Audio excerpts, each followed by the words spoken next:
selamat malam Tribuners dan juga Sobat WK dimanapun Anda berada. Terima kasih bertemu kembali dengan saya Jonita Ari dan juga rekan saya Bung Sabran. Selamat malam Bung Sabran. Dan tentunya narasumber yang paling ditunggu-tunggu sama Tribuners dan Sobat WK ya, Bung Sab ya. Betul banget. Selamat malam Dokter Mirsa Martin Sinaga. Malam Mbak. Dengan tema-tema dan bahasan-bahasan yang keren banget. Up to date. Trending topik ya. Baik dokter, untuk malam ini temanya tuh apa ya? Kapan berhubungan dengan wanita. Kalau biasa kita tuh ngobrol-ngobrol tentang masalah kesehatan seksual pria gitu. Sekarang bolehlah senggol-senggol dikit wanita gitu ya dok. Nah dokter dulu tuh pernah sempat kasih kita pencerahan kalau pria itu gairah seksual meningkat pada saat pagi hari. Makanya mereka tuh sering banget unboxing si pasangannya di pagi hari. Tapi si wanitanya nggak siap. Nah itu tuh. Siap kalau udah dibisikin, udah transfer ya gitu. Itu siap banget dok. Nah, udah terjawab dong. Nah, aku bilang selain itu dok, selain udah dibisikin, udah ku transfer nih. Nah itu kan siap banget ya dok. Selain itu, kapan sih dok gairah wanita tuh meningkat? Coba dok kasih kita paham dok. Baik. Ya, pembaca Tribun Warta Kota, ya selamat malam. Bicara kapan gairah wanita meningkat, sebetulnya nggak ada siklus karena tidak seperti pria. Kalau pria itu namanya kadar meningkat pada saat sampai jam 10 pagi. Dari malam subuh ya naik terus dia. Naik, ketika bangun tidur tuh dia langsung naik ya. Gitu ya dok. Jam 10 ke atas mulai turun. Karena kadar testosteron peak levelnya, kadar puncaknya jam 10. Nah, seorang wanita nggak begitu. Terus gimana dok? Wanita tuh nggak begini.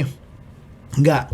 Makanya penanganan kadar gangguan hasrat pada wanita itu berbeda pada pria. Nah, jadi nomor 1 tidak bersifat pulsatif ya, artinya gairah atau dorongan seksual seorang wanita tidak bersifat yang pulsatif Mbak Ari. Artinya tidak seperti ada satu waktu termnya naik dia, enggak begitu. Konstan. Tergantung, yang kedua tergantung kadar daripada hormon estrogennya.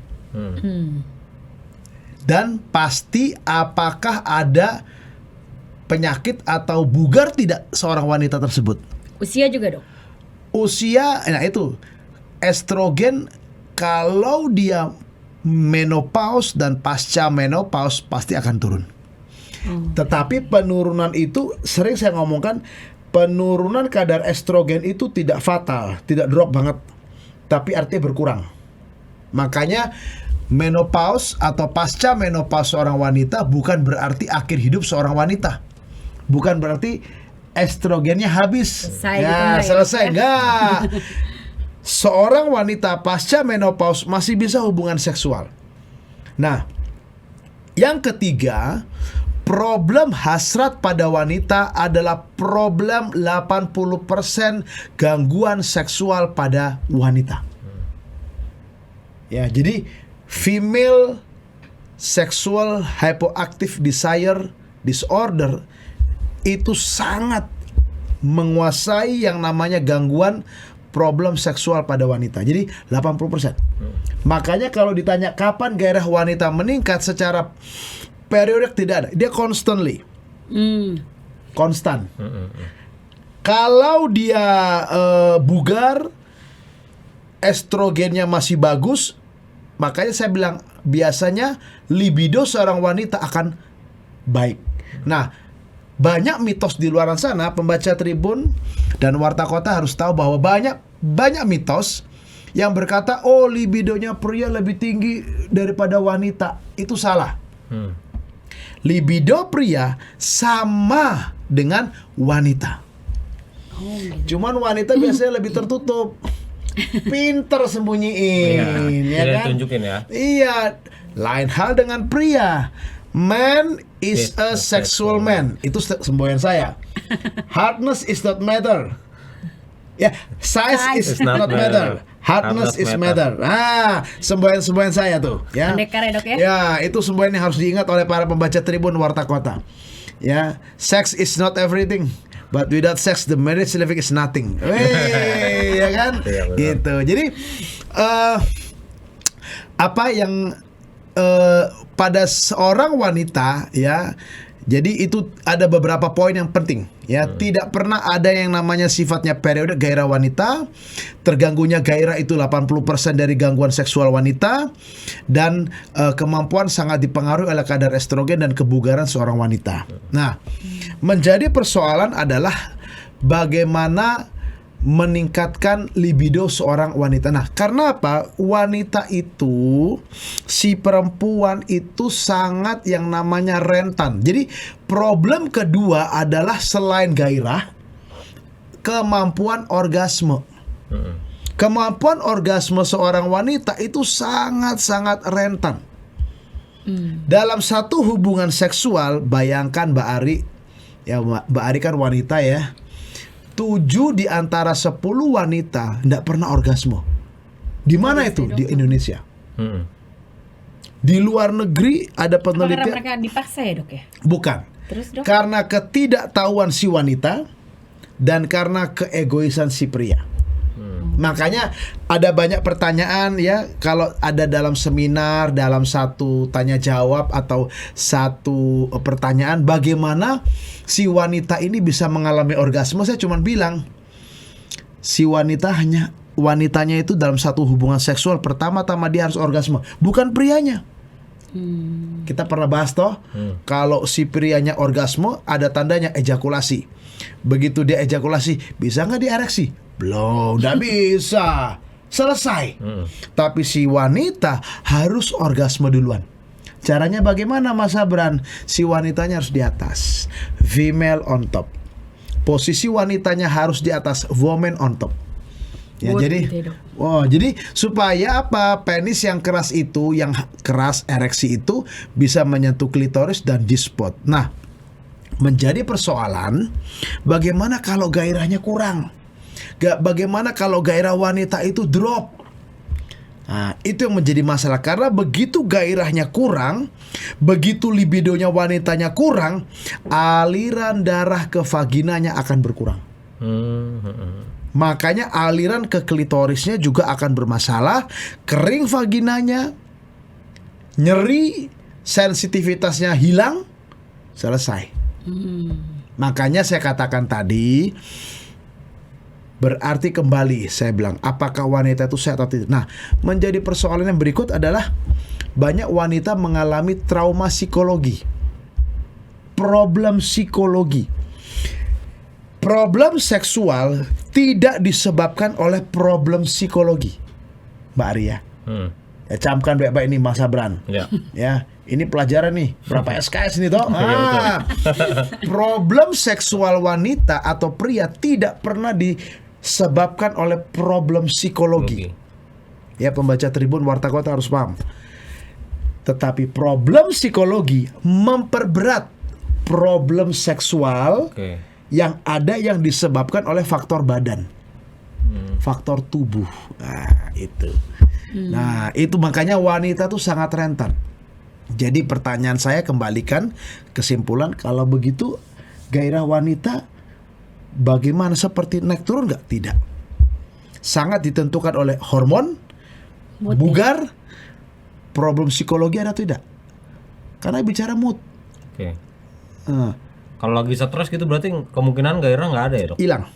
Makanya saya mau katakan tadi, penyulit pada seorang wanita banyak. Anak dibebankan sama dia. Ngatur keuangan rumah tangga dibebankan sama dia. Belum lagi suami yang cenderung apa? Egois. Ya. Nanti pulang ya. Ya. Kita main. Halo, stres itu istrinya. Ya kan? Istrinya stres. Aduh, padahal sementara dia nggak siap. Unboxing pagi hari, prianya naik, testosteronnya naik, gairah libido. Si wanitanya, istrinya udah capek ngurus anak, apalagi yang punya bayi, jaga malam, netein, begadang. Dicolek-colek sama suaminya, apaan sih? Iya kan? Nah, jadi itu menjadi problem yang nyata, real dalam masyarakat kita. Itu Mas Abran. Pak dokter, kalau kan ada yang bilang kalau lagi mens malah gairah tinggi gitu. Ya. menjelang Enggak mens. saat mens atau sesudah mens itu bener nggak sih dok? Itu Jadi gini. terkait reproduksi mungkin ya dok? Jadi gini, kembali saya mau bilang tadi, pada saat menstruasi sebetulnya nggak ada. Karena apa? Pada saat menstruasi hormon estrogen dan progesteron itu ditekan. Sehingga terjadi peluruhan daripada dinding rahim. Manifestasinya apa? Darah mens itu. Oke. Tetapi mungkin pada saat sesudah mens itu, saat dia sudah berhenti, nah itu mungkin pada saat estrogen, Mulai naik progesteronnya naik. Itu. Oke. Nah makanya pertanyaan banyak di masyarakat, boleh nggak hubungan seksual waktu mens? Iya. Secara medis itu tidak masalah. Tetapi secara yang namanya kebersihan ya artinya sepertinya kurang elok ya. Iya. Apalagi bicara kaidah agama. Nah itu saya katakan seyogyanya biarkan aja organ reproduksi wanita itu istirahat. Karena jelas tidak ada gairah sama sekali. Estrogen dan progesteronnya ditekan. Nggak punya gairah lah Mas Abran. Iya. Ya Mbak Arya. Gitu.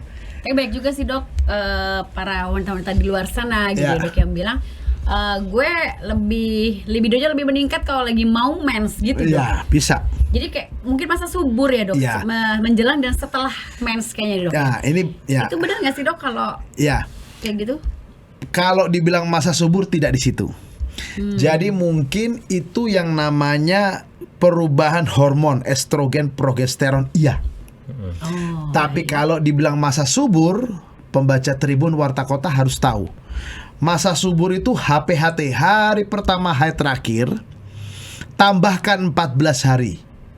Pada wanita yang menstruasinya teratur 28 hari. Atau HPHT tambahkan 21 hari pada wanita yang mensnya suka mundur seminggu.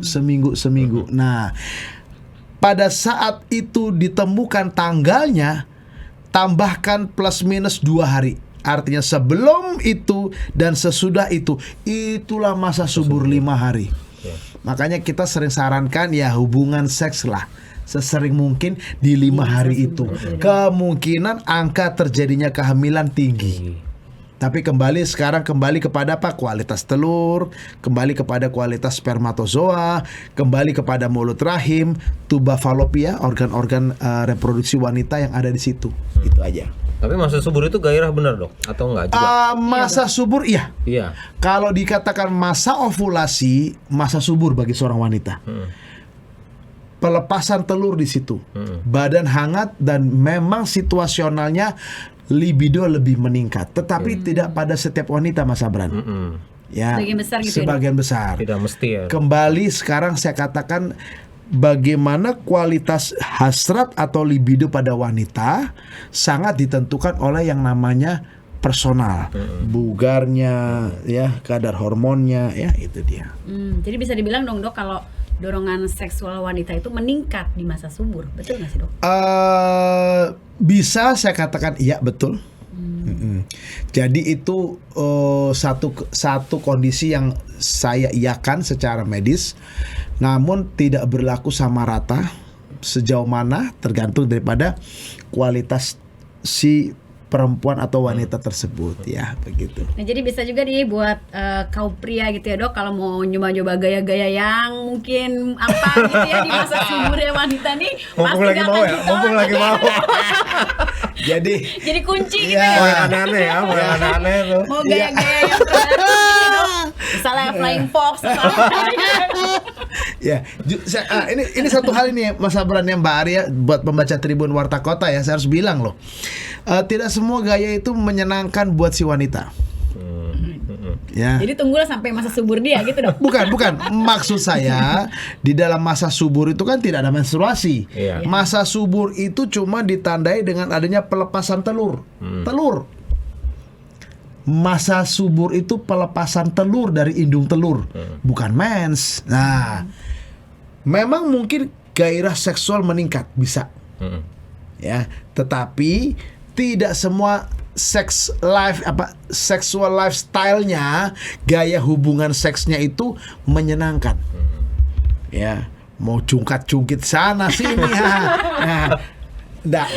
Yang penting adalah buat pembaca Tribun Warta Kota harus tahu bahwa terangsangnya klitoris dan G-spot oleh penis yang keras itu yang membuat si wanita orgasme. Jadi pembaca Tribun Warta Kota harus tahu, ya, terangsangnya klitoris dan G-spot itu yang membuat si wanita orgasme, Mbak Ari. Gitu ya. Sama tadi ya dok, bisikin, udah transfer. Itu dia dok. Ya. Jadi gairahnya meningkat setelah ada transferan. Aduh, ya. Bisa jadi. Dok, kalau ya tuh dok, ada kaitannya mungkin psikologi ya dok. Kan lagi sayang-sayang sama suami atau habis dinas keluar kota 10 hari gitu. Itu mungkin nggak dok si wanita ini dok? Ya.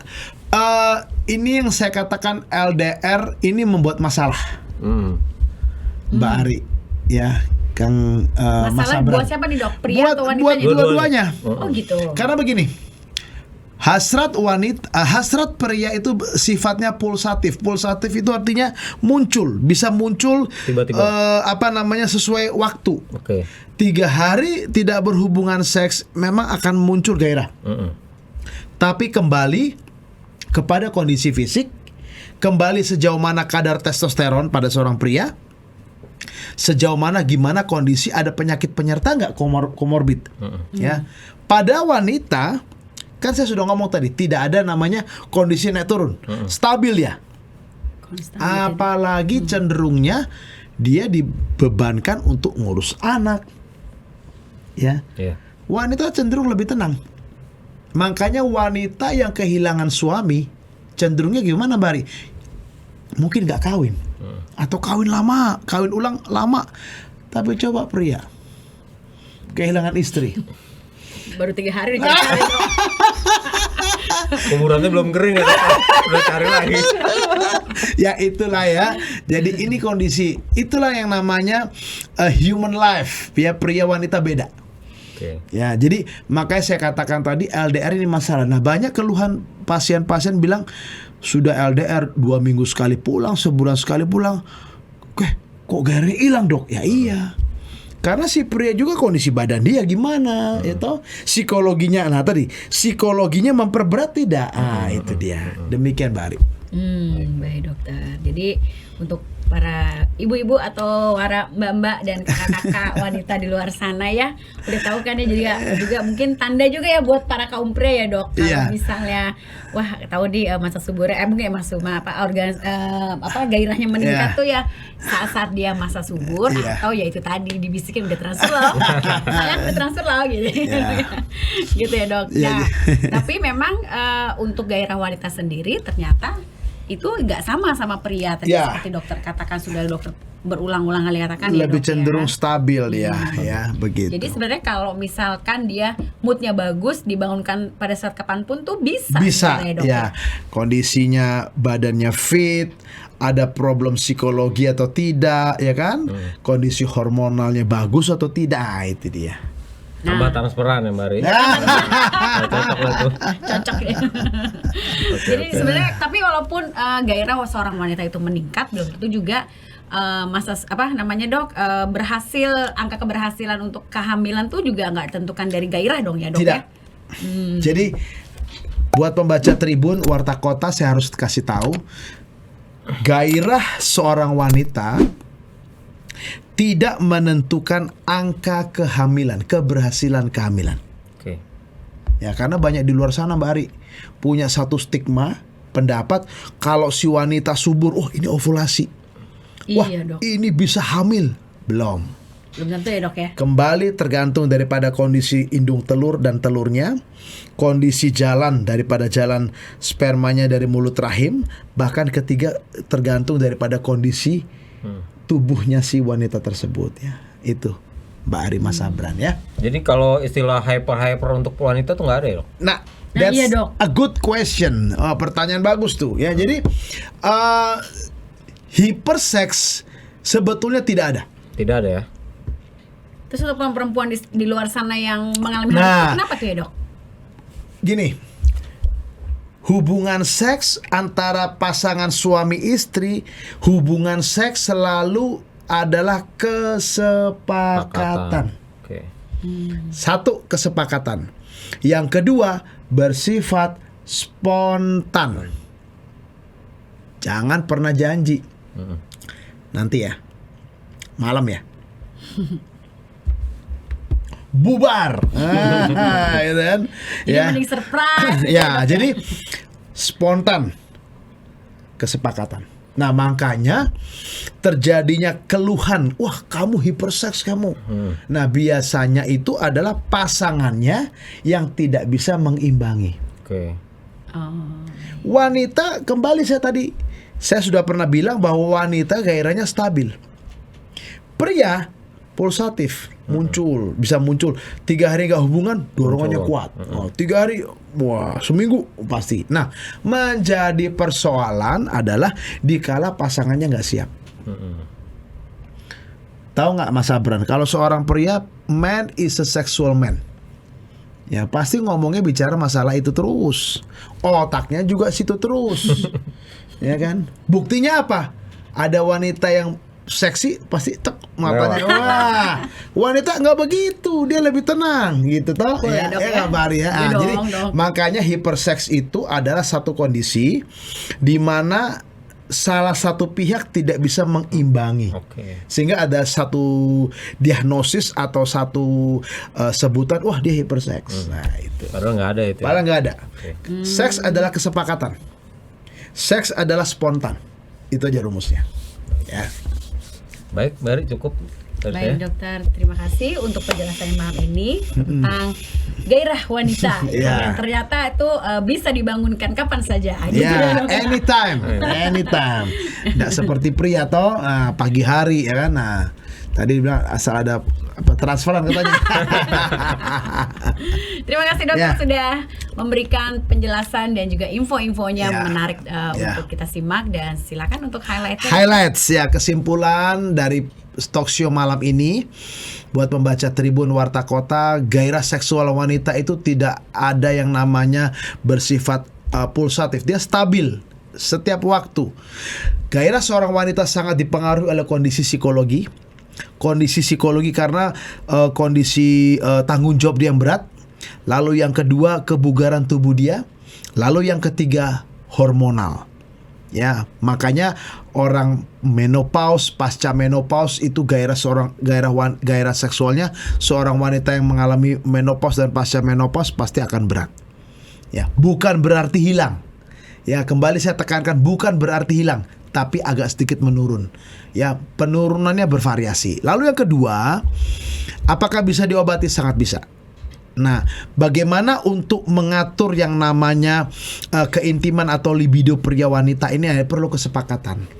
Ya, seorang pria pulsatif artinya punya impuls. Nah, disinilah perlu ada kesepakatan. Istilah hiperseks tidak ada.